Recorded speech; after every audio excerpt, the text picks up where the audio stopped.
Peserta nomor 3, Ibu Andriani SPD. Iya.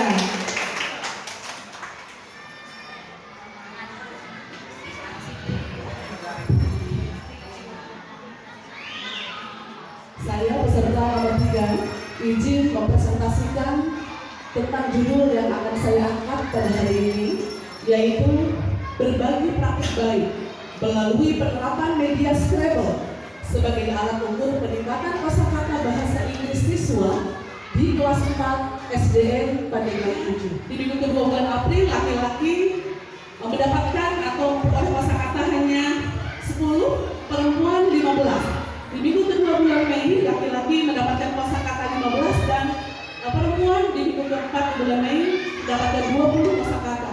Kalau untuk jenjang SD lumayan lah tuh yang sedikit-sedikit. Baik Ibu dan Bapak, izin mempraktekkan media Scrabble dan mohon izin Ibu Juri untuk menjadi modeling kali ini. Bolehnya Ibu Bapak? Saya menggunakan seperti ini Bu, ini media Scrabble di mana ada warna-warna yang memiliki nilai-nilai yang untuk dikalikan ke setiap angkanya. Jadi ini adalah biji Scrabble-nya. Contoh, misalkan ini Dewan Juri ada tiga kelompok dan diharuskan anak-anak bawa kamus. Dimohon Ibu untuk mengambil 7 tanpa melihat tuh. Seolah-olah ini kelompok 1, kelompok 2 dan kelompok 3. Kita coba ya Ibu Bapak ya. 3, 4, 5, 6, 7. Baik, Haji ya.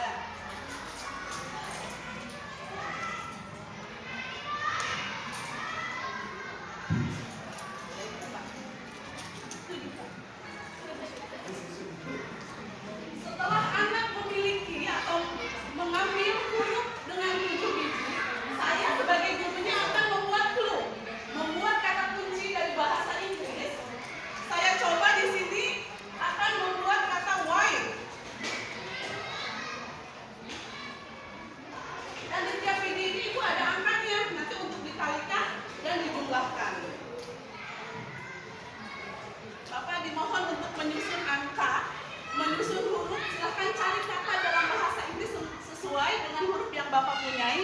Boleh dari huruf E ke bawah, atau dari W ke bawah, atau depannya misalkan I, belakangnya I, boleh. Dari huruf yang Bapak punya. Pak Kiki.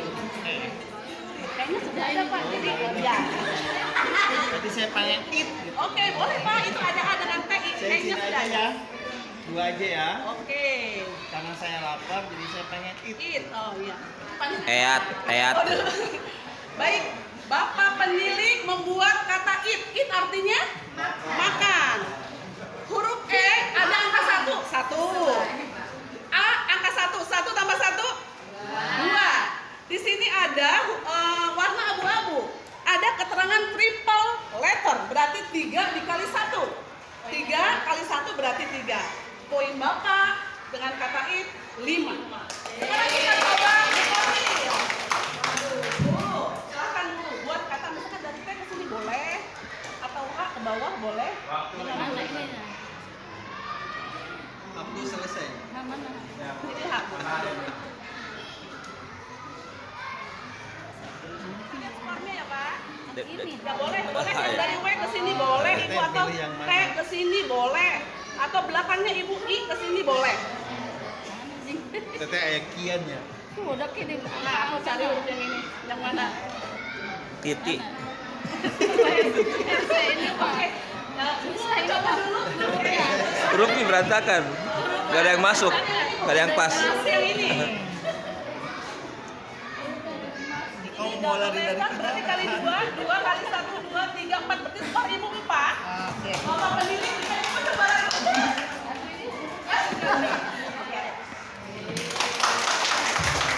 Baik Ibu Bapak, mohon maaf atas segala kekurangan.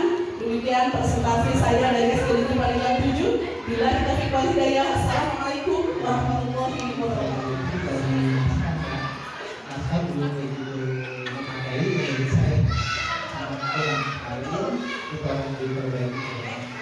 Kemudian yang kedua, Scrabble sebetulnya dari British sudah muncul, namanya Scrabble Wheat. Sekarang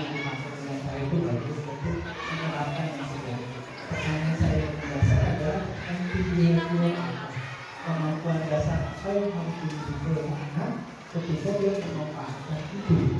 Dan untuk kelas berapa ada sesuainya ini? Sebenarnya Baik Bapak, terima kasih izin menjawab. Jadi kalau media Scrabble ini adalah yang pertama memang menambah wawasan atau memperkaya kosakata, meskipun dari kata-kata sederhana saja. Karena memang tadi melihat Mendikbudristek bahwa bahasa Inggris merupakan mata pelajaran utama memperkaya kosakata. Yang kedua, Scrabble ini digunakan atau dipakai biasa di kelas tinggi Pak, 4, 5, 6. Jadi kalau kelas 1, 2, 3 belum, karena kan anak-anak itu harus membawa kamus satu-satu, dan itu juga melatih pertama gotong royong, betul. Yang kedua adalah melatih motorik kamusnya, sehingga anak-anak nanti apa yang dia cari tidak itu saja yang dilihat, tapi ada kosa-kosa kata yang lain yang bisa anak-anak lihat dan tahu. Mungkin itu saja Bapak. Terima kasih Ibu bernomor punggung 3. Saya tertarik sekali dengan penjabarannya tadi. Tapi betul tadi yang disampaikan oleh Ibu di satu di apa namanya di pemaparannya tadi kan sudah bagus, tapi di ini apa namanya ini sepertinya ada kurang ya. Gitu ya. Iya betul. Maaf. Untuk memberikan materi atau apa namanya ini metode Scrabble ya ke anak itu, betul. Jadi anak itu dalam tiap kesempatan diberikan hafalan-hafalan ya, kosakata sehari-hari. Tetapi ini penting juga diketahui bahwa dalam pemberian hafalan ke anak itu harus sering diulang, practice all the time. Jadi anak itu terus dilatih tiap hari ya. Seperti hal-hal kecil dalam kelas, misalnya buku, papan tulis, kursi, itu kan sehari-hari diperlihatkan oleh anak ya, Yang ingin saya tanyakan, apa kelebihan dan kekurangan dari metode Scrabble ini? Terima kasih. Baik, terima kasih. Kelebihannya yaitu anak tidak belajar bahasa Inggris di kelas saja, Ibu. Seperti yang tadi saya sudah utarakan bahwa di luar, di lingkungan toko-toko sekarang sudah ada serapan bahasa Inggris. Contohnya close, terus open, terus seperti yang tadi saya ceritakan bahwa ketika membeli sesuatu, ibu mau take away atau dine in gitu ya. Jadi setidaknya kalau kita menguasai perbendaharaan kata, anak-anak terulang-ulang gitu ya. Jadi tahu setidaknya hal-hal yang publish biasa diucapkan sehingga anak-anak terbiasa dengan kata-kata tersebut. Begitu Ibu. Terima kasih. Sekali lagi ya Teh, untuk menekankan ke anak itu harus dengan jelas ya. Jadi ketika kita menyampaikan anak itu misalnya table itu apa, anak harus tahu ini gambarnya seperti ini. Begitu juga ketika anak membaca welcome, karena di depan kelas itu ada cash ya, bacaan welcome ketika ditanya apa welcome, anak bilangnya cash ya Bu ya, tidak sedikit seperti itu. Jadi ketika kita menyampaikan anak, gambar berikut bacaannya juga seperti itu harus jelas ya Teh ya. Oke, terima kasih, semangat. Terima kasih.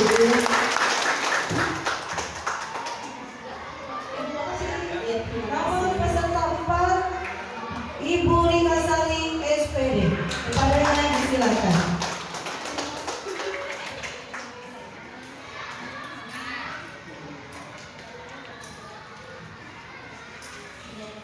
Assalamualaikum warahmatullahi wabarakatuh.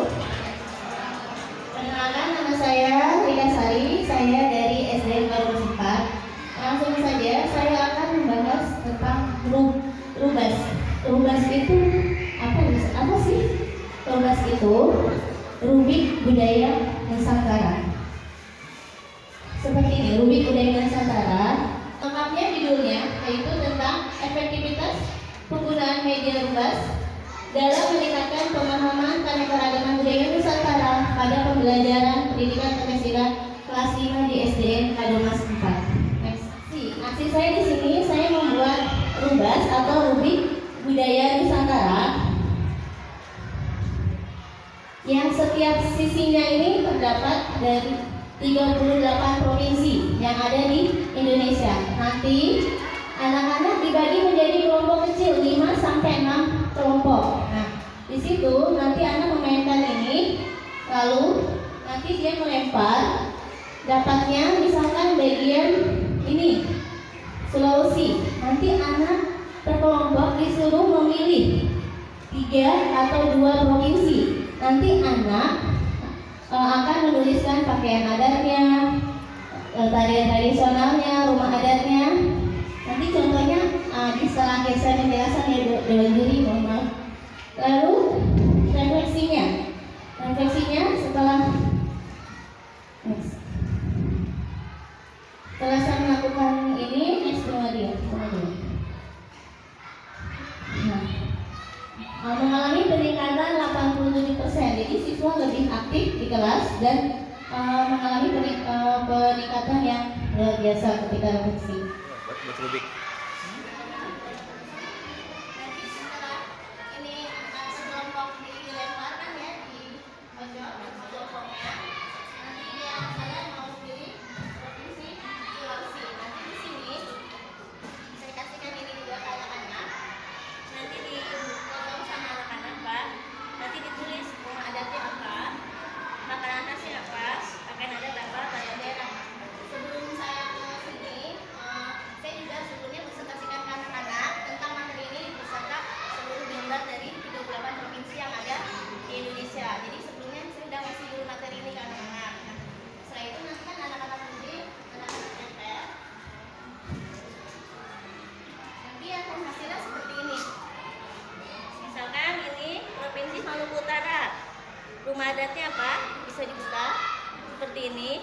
Pakaian adatnya apa? Bisa dilihat di sini. Selanjutnya makanan khasnya dan setelah itu harian. Setelah mereka itu mengerjakan semua, di sini Bapak. Nanti ini bisa jadi bahan literasi, bisa diputar ke semua kelas. Kan kita ada program literasi ya. Misalnya sekolah kami nanti Rabu, ini bisa diputar misalnya kelas 6 atau kelas bawah juga bisa untuk membaca. Ini bisa seperti ini. Aduh, luar biasa, boleh apresiasi dulu. Luar biasa, ini benar-benar persiapannya luar biasa ya. Prepare-nya itu membuat itu bukan hal yang mudah. Kalau saya sih positive thinking akan melihat hal peraga ini bukan sepertinya. Pastikan kalau ini sudah dilakukan di kelas, ya. Sudah dilakukan di kelas kan, karena kalau lihat dadak mah ada rese. Ada beberapa yang saya akan tanyakan. Yang pertama tadi sudah ibu praktekkan, sudah ibu jelaskan. Hanya ingin bertanya, bagaimana respon teman-teman ketika ibu punya ide, punya gagasan, punya hal yang baru? Seperti apa respon teman-teman? Ibu izin menjawab. Ketika saya menyampaikan kepada rekan-rekan teman sejawat, alhamdulillah teman-teman sangat menerima dan begitu antusias. Karena kan selain di pelajaran PKN juga dia bisa dimodifikasi di mata pelajaran lainnya. Beliau banyak guru bilang seperti itu di kelas. Seperti itu. Satu lagi Bu, akan saya tanyakan dalam hal ini. Dari tadi saya bertanya yang lain Bu, sejauh mana peran kepala sekolah ketika ibu memiliki ide gagasan yang luar biasa ini? Alhamdulillah selama saya membuat ini kepala sekolah saya selalu memantau Bu Rika udah sampai di mana, udah seperti apa, dan beliau selalu melihat hasil naskah saya. Saya sekarang pun kan ke Bu Iis ini naskah saya bagaimana, masih salah nih, tolong perbaiki, diperbaiki di mana Bu Iis. Terima kasih, tepuk tangan. Pertanyaan saya ini mendasar ya. Apa manfaatnya rubah kalau hanya sekedar untuk menentukan ini tentu provinsi ini? Karena bisa pakai web Ya, web. untuk kalau hanya sekedar untuk sementara aspek pembelajaran yang dominan adalah ketika yang mengikuti, menempelkan, itu yang jauh pembelajarannya. Kalau itu mungkin ke alam dunia ya. Saya sih dari saya. Terus pertanyaan kedua saya, ada nggak landasan teorinya ketika ibu menerapkan Jawa Timur dekat dengan NTT di situ tuh, Jawa Barat dekat dengan Lampung, tapi ada dasar teori kan bicaranya budaya. Kalau budaya kan ada kedekatan, ada keseragaman. Ini berpikir agak jauh ya. Apa hanya sekedar mengusung provinsi saja? Bisa dibantukan biasanya.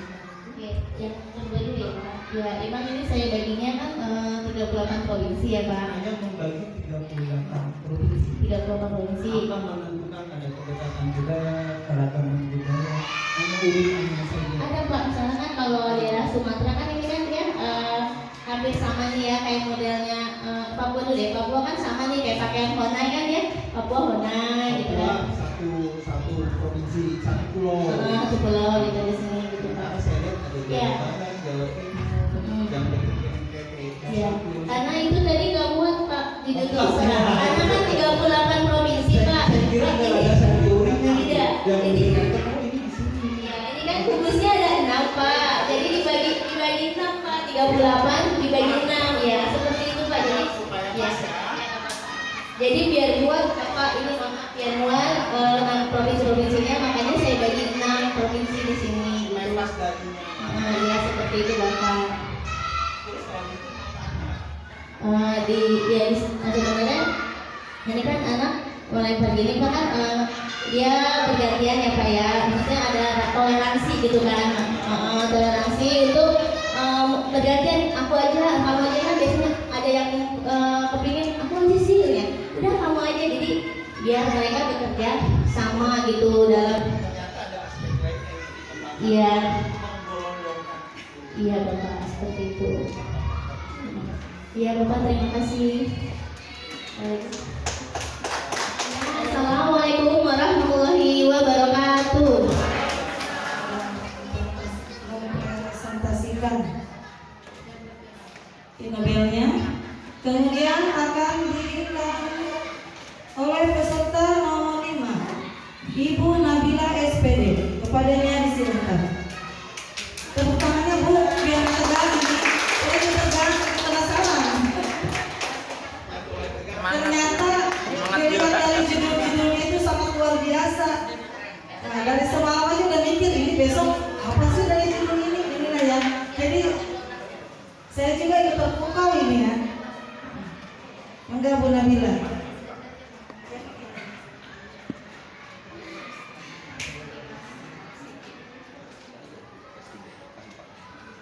Ya, bismillahirrahmanirrahim. Assalamualaikum warahmatullahi wabarakatuh. Waalaikumsalam. Alhamdulillahirrahmanirrahim. Wa bihi nasta'in wa ala umuri dunya waddin. Wassalatu wassalamu ala asrofil anbiya'i wal mursalin wa ala alihi washabihi ajma'in. Amma ba'du. Raditu billahi rabban wa bil islami dinan wa bi Muhammadin nabiyyan wa rasulah. Yang terhormat Bapak Ibu Dewan Juri dan teman-teman semua yang saya banggakan, mohon izin untuk memaparkan begitu ya mengenai inovasi pembelajaran yang saya terapkan di SDN Pandeglang 12 dengan judul pengembangan pembelajaran berbasis MPI pada mata pelajaran IPAS kelas 5 SDN Pandeglang 12. Ini dikhususkan untuk kelas 5 begitu. Ya, landasan teori yang saya gunakan untuk mendesain pembelajaran ini adalah belajar pada hakikatnya adalah proses interaksi terhadap semua situasi. Belajar dapat dipandang sebagai proses melihat, mengamati, dan memahami sesuatu agar tercapainya suatu tujuan. Ya, ini adalah landasan teori saya, salah satu landasan teori saya begitu ya. Jadi memang pada hakikatnya pembelajaran itu melalui proses melihat, mengamati, dan memahami sesuatu agar tercapainya suatu tujuan. Ya, salah satu teori lagi yang mendasari saya adalah pembelajaran bermakna. Pembelajaran bermakna dalam kurikulum Merdeka adalah sebuah proses yang bertujuan untuk membangun pemahaman konsep yang dipelajari. Ini ada bagiannya di sini pembelajaran bermakna. Satu, cirinya berpusat pada peserta didik. Yang kedua, kontekstual dan masuk akal, artinya siswa SD itu pemahamannya dan pengetahuannya masih dasar. Ketika kita memberikan materi yang agak sedikit runyam gitu ya, saya ambil IPAS, ini materinya tentang struktur bumi gitu ya. Ini akan membuat bingung tanpa adanya gambaran, tanpa adanya penjelasan yang konkret gitu ya. Lalu yang ketiga, pelibatan referensi dan sumber belajar, Jadi dalam pembelajaran bermakna itu harus ada kolaborasi referensi. Jadi bukan hanya teks buku gitu ya. Ini yang menjadi dasar saya. Nah, untuk mendasari itu ada beberapa teori pembelajaran berbasis MPI. Multimedia pembelajaran interaktif adalah pendekatan pembelajaran yang menggabungkan berbagai jenis media, teks, gambar, audio, video, dan animasi. MPI bersifat elaborasi yang dapat membuat siswa untuk ikut berinteraksi aktif dalam pembelajaran. Nah, ini pindahnya lewat Chromebook Pak soalnya. Pindah QR-nya. Nah, ini ya. Respon. Ya, jadi pindah QR-nya itu pakai Chromebook karena permasalahannya itu tadi siswa tidak semua punya handphone gitu. Ya, jadi QR-nya pakai Chromebook, dia akan langsung sampai ke link video pembelajaran. Setelah itu asesmennya menggunakan kode yang berwarna kuning. QR yang berwarna kuning nanti akan sampai ke link games berbasis asesmen. Begitu. Mungkin itu Bapak Ibu yang dapat saya paparkan. Habis, oke. Enggak, silakan. Serta kami juga sama ya, dan tentu keputusan ya. Jadi ini kalau tidak salah murid kita ya. Murid saya ditanyakan 3 guru ya, jadi berhadapan dengan guru. Oke, saya ilmu kalem ya. Luar biasa. Ini mudah-mudahan ini temuan Ibu Asli ya, karya Ibu Asli. Maka kami mencari di sini inovasi yang benar-benar original, bukan adopsi, bukan apa namanya perumahan lain kemudian dimodifikasi. Kami inginnya memang murni adalah ini kembali sendiri. Maka ini akan berdampak, akan bermanfaat bagi orang lain. Saya tertarik sekali tadi belakang karena memang tidak semua punya HP, tapi punya Chromebook ya. Memang di sekolah berkelompok. Jangan sampai yang punya Chromebook jadi pakai nanau ya. Nanti akan saya lihat SPT yang punya Chromebook yang tidak dimaksimalkan. Ya, luar biasa. Kepala sekolah tentunya mensupport ya. Ada beberapa yang akan digali. Naskahnya mungkin nanya lagi ya Pak, ya Pak. Naskahnya kalau yang lainnya sudah ada tinggal diangkat, mudah-mudahan masuk besar ya. Amin. Mudah-mudahan ada karena di syaratnya juga saya baca panduan itu harus yang ada nuansa digitalnya ya. Jadi anak-anak karena dia ada digital memang itu yang lebih kami cari, tapi bukan dari yang lain tidak kami ini ya, tapi yang karena ini memang dia ada digital. Kemudian tadi disampaikan bahwa anak sudah punya semuanya tapi Chromebook yang menjadi perhatian kami ketika ibu menyampaikan anak di sekolah, menyampaikan anak di sekolah, mungkin tidak semua anak yang mahir gitu ya. Itu bahkan mungkin ada anak yang cenderung nggak mau namanya SD. Tidak semua kalau kita presentasi sih emang tidak akan muncul tuh yang kesulitan, itu yang kami tahu dari sana tidak ada tuh kesulitan. Dalam praktik nama ya dia pasti ada anak yang males, anak yang tidak mau, bahkan mungkin dimungkinkan ada teman juga ketika ibu menyampaikan hal yang baru kepada teman, karena ini yang sangat penting. Praktik baik ini sebelum ke orang lain ya, ini harus ke guru-guru. Yang ibu tanyakan di sini, apakah semua ibu ini sudah diberikan kepada teman-teman sekelas, sekolah atau di KKD? Yang mohon izin jawab Ibu. Untuk kesulitan tadi begitu ya, sudah dipaparkan bahwa itu sebagai tantangan ya. Sebagai tantangan bagaimana cara agar siswa bisa mengoperasikan, ya tentu itu adalah keterampilan apa Ibu ya, keterampilan saya sebagai pendidik begitu. Bagaimana cara mengarahkan anak-anak agar mau mengikuti dengan metode-metode yang setelah dibuat. Itu menurut saya itu bukan suatu kesulitan yang berarti, masih bisa ditangani insya Allah gitu ya. Kalau memang pun ada yang tidak mau dibina, diberi pemahaman, kenapa sampai tidak mau, apa kesulitannya? Atau memang karena tidak bisa mengoperasikan, dibina, tidak dibiarkan. Mohon izin Ibu, itu dulu. Ya. Kalau untuk guru, ya belum Ibu, untuk KKG belum, saya belum sempat mengobarkan ini, begitu, hanya baru konteks sekolah saja, gitu.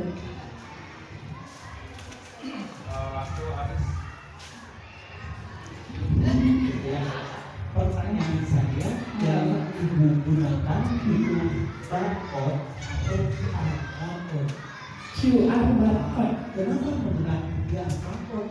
Karena kalau QR barcode kan quick ya, cepat gitu Pak. Jadi langsung ke linknya. Kelebihannya? Ya, kelebihannya itu. Iya, lebih memudahkan mengaksesnya begitu. Jadi tidak ribet. Karena kondisi siswa di sekolah itu tadi pemahaman menggunakan teknologinya masih kurang, Bapak. Jadi dibuat seminimalis mungkin agar mereka langsung ke media pembelajaran. Gitu. Luar biasa. Terima kasih Bapak, Ibu. Mungkin itu yang dapat saya sampaikan. Ibu, kurang lebihnya saya mohon maaf. Wassalamualaikum warahmatullahi wabarakatuh. Ibu Imas Luna SPD, kepadanya disilakan. Assalamualaikum warahmatullahi wabarakatuh. Yang saya hormati Bapak Ibu Dewan Juri beserta Bapak Ibu Dewan Guru, izin memperkenalkan diri, nama saya Imas. Di sini saya akan berbagi hasil praktik baik, yaitu dengan judul penggunaan alat peraga Pak Surmin untuk meningkatkan pemahaman siswa pada materi matahari sebagai sumber energi alternatif dan perubahannya di kelas 4 SD Negeri Pandeglang 6. Baik, salah satu komponen untuk menciptakan pembelajaran yang optimal tentu harus menggunakan media pembelajaran yang tepat. Salah satunya yaitu tadi judul yang saya angkat itu berdasarkan situasi dan latar belakang masalah yang saya sudah amati di sekolah. Yang pertama yaitu situasi permasalahan pembelajaran yang ditemukan di SDN Pandeglang 6, khususnya di kelas 4. Misalnya masih ada anak yang ngobrol, anak yang kurang fokus dalam mengikuti pembelajaran, serta anak yang kurang semangat dalam belajar. Lalu yang kedua yaitu kurangnya motivasi anak dalam belajar IPAS, karena IPAS itu identiknya dengan praktikum dan berbagai praktek, jadi anak hanya bergantung pada buku teks saja. Lalu yang ketiga, siswa kurang memperhatikan guru karena tidak menggunakan media ajar yang menarik. Dan yang keempat, siswa cenderung sulit memahami bagaimana energi matahari dapat dimanfaatkan dalam kehidupan sehari-hari. Karena energi matahari ini bisa kita manfaatkan dengan mengubah energi matahari menjadi listrik. Yang sudah dibuat dengan sudah ditempelkan panel surya ya Bu. Nah, di sini bisa digunakan soalnya sudah mencadangkan sumber energinya yang ada pada baterai. Nah, ketika kita nyalakan, ini sudah ada sumber energinya ya.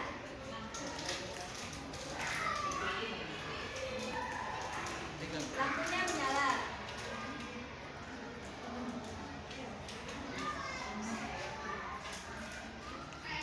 Ini indikator baterainya juga bisa dilihat. Berarti daya yang terpakai adalah 2 ya.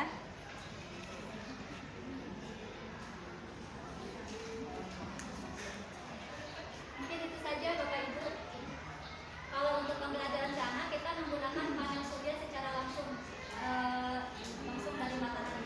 Karena ini untuk mendemonstrasikannya di dalam kelas, maka saya cadangkan energi mataharinya lewat baterai lithium. Mungkin itu saja. Terima kasih. Ini nomor hoki ya, 6 dari 6 nomor 6 dari Pandeglang. Nah, mudah-mudahan oke ya Ibu Bapak yang luar biasa ya. Kebayang kalau seorang guru ketika menemukan materi baru, dia berpikir harus pakai strategi apa nih biar pelajaran ini menarik. Kita sebagai guru harus tahu gaya atau tipe belajar anak. Kayak menanyakan sama Pak Kiki. Jadi ibu ini tahu banget gitu kepada tipe gaya belajar anak, sehingga ibu pandai mencari hal yang baru, inovasi, alat peraga baru yang menarik bagi anak, dan ibu tahu bagaimana gaya belajar anak. Ada berapa bu gaya tipe belajar anak kalau dikelompokkan secara ini? Tipe atau gaya belajar anak? Segmen. Kita kan kalau mengajar itu harus tahu bagaimana tipe gaya belajar anak, sehingga apa yang kita sampaikan itu berhasil atau paham. Di sini saya menggunakan pendekatan deep learning, terutama dengan aspek meaningful, dan joyful. Tentunya ini sudah mencakup karena bagi anak ketika dipraktikkan di luar kelas itu, anak seperti melihat mainan baru. Oke, ibu ya, itu luar biasa aku di sebelum merdeka ya, apalagi sekarang nih deep learning ya, bentar lagi nih sekolah yang mendapatkan bos kinerja yang mendapat pelatihan tentang deep learning ya, selamat pada sekolah yang mendapat bos kinerja.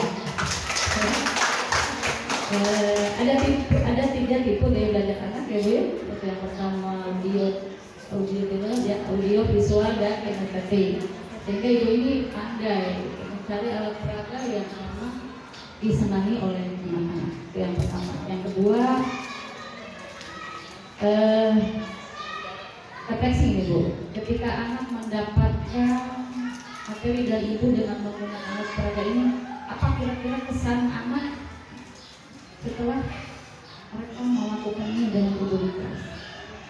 Dampaknya terutama kepada anak jadi mengetahui konsep oh ternyata energi matahari ini bisa dimanfaatkan, terutama untuk dampaknya itu kan bisa menghemat energi listrik. Jadi kamu kalau misalkan bisa menggunakan panel surya ini diterapkan, nanti bisa digunakan ketika matahari tidak bersinar gitu ya. Lalu energi matahari ini nanti anak itu dampaknya mereka bisa memahami konsepnya di sini. Keren ibu ya. Setiap pembelajaran di akhir harus melakukan refleksi, dan tentunya selalu bu itu jangan lupa menyampaikan pesan moral kepada anak. Kalau kita bicara energi di akhir pembelajaran, kita berikan penguatan pada anak bahwa kita harus hemat energi dengan cara mematikan lampu ketika tidak digunakan. Itu penting. Kadang guru lupa itu gitu ya. Padahal dari pelajaran ini sebenarnya ujung-ujungnya biar mereka hemat di rumah, tidak seenaknya menyalakan lampu tidak dipakai. Jadi semua pembelajaran itu idealnya baik itu harus ada di akhir, di endingnya adalah bagaimana merefleksi diri dengan cara tadi menghemat energi. Jadi luar biasa, tepuk tangan Bapak. Terima kasih.